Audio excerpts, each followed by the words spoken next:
প্রথমেই সকলকে রমজানের শুভেচ্ছা জানাই। রমজান মোবারক।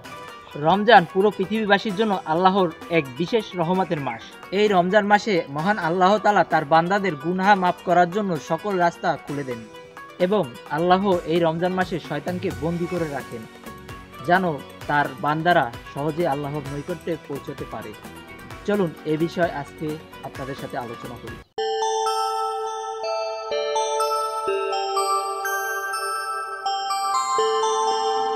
এ মাসে মুসলমানরা রোজা রাখে, যা তাদের আত্মশুদ্ধি এবং তাকওয়া অর্জনের মাধ্যমে আল্লাহর নৈকট্য সহজেই অর্জন করতে পারে।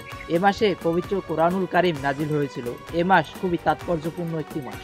রমজান মাসে রোজা রাখলে সত্যিকারের আল্লাহর ভয় সৃষ্টি হয়। আল্লাহ তাআলা পবিত্র কোরআনে বলেন, হে ঈমানদারগণ, তোমাদের উপর রোজা ফরজ করা হয়েছে, যেমন ফরজ করা হয়েছিল তোমাদের পূর্ববর্তী উম্মতের উপর, যাতে তোমরা তাকওয়া অর্জন করতে পারো।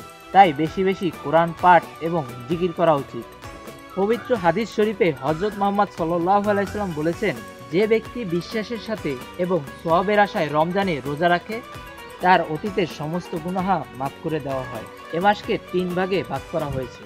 রমজানের প্রথম দশক হলো রহমতের, এবং মধ্য দশক হলো মাগফিরাতের, এবং শেষের দশক হলো দুজক থেকে মুক্তি। তাই এই মাসটি এক মহান কল্যাণ ও ক্ষমার মাস। তাছাড়া কোরআন ও হাদিসে এ মাসের গুরুত্ব তুলে ধরা হয়েছে। উপবাসের নাম রোজা নয়, আল্লাহর আদেশ ও নিয়ম অনুযায়ী পানাহার থেকে বিরত থাকা, আবার পুনরায় আল্লাহর আদেশ অনুযায়ী পানাহার করার নামই রোজা।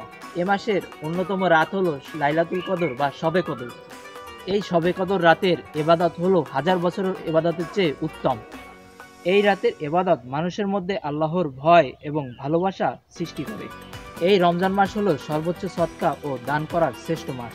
হযরত মুহাম্মদ সাল্লাল্লাহু আলাইহি সাল্লাম এই রমজান মাসে সর্বোচ্চ দানশীলতা দেখাতেন। হযরত মুহাম্মদ সাল্লাল্লাহু আলাইহি সাল্লাম তিনি বলেছেন, রোজাদারদের জন্য জান্নাতে একটি বিশেষ দরজা আছে, যার নাম রাইয়ান। কিয়ামতের দিন শুধু রোজাদাররাই এই দরজা দিয়ে জান্নাতে প্রবেশ করবে। শুধু তাই নয়, রমজান মাস নিয়ে চিন্তা ভাবনা করলে খুঁজে পাওয়া যায় আল্লাহর পরিচয়। উদাহরণ হিসেবে বলা যায় ক্যান্সার। নিঃসন্দেহে ক্যান্সার একটি মরণব্যাধি রোগ। এই রোগের 100% প্রতিষেধক এখনো পৃথিবীতে আসেনি বা তৈরি হয়নি। অথচ রোজা রাখার মাধ্যমে ক্যান্সারের জীবাণু ধ্বংস করা যায় বলে অনেক গবেষণায় উঠে এসেছে। রমজান মাস হলো আত্মশুদ্ধির অন্যতম মাধ্যম। তাই এই মাসটি যথাযথভাবে কাজে লাগানো উচিত, যেন সারা বছর আমরা আল্লাহ ভীরু হয়ে থাকতে পারি। তাই আল্লাহ আমাদের রোজাকে কবুল করুন এবং সঠিক পথে চলার তৌফিক দান করুন। আমিন।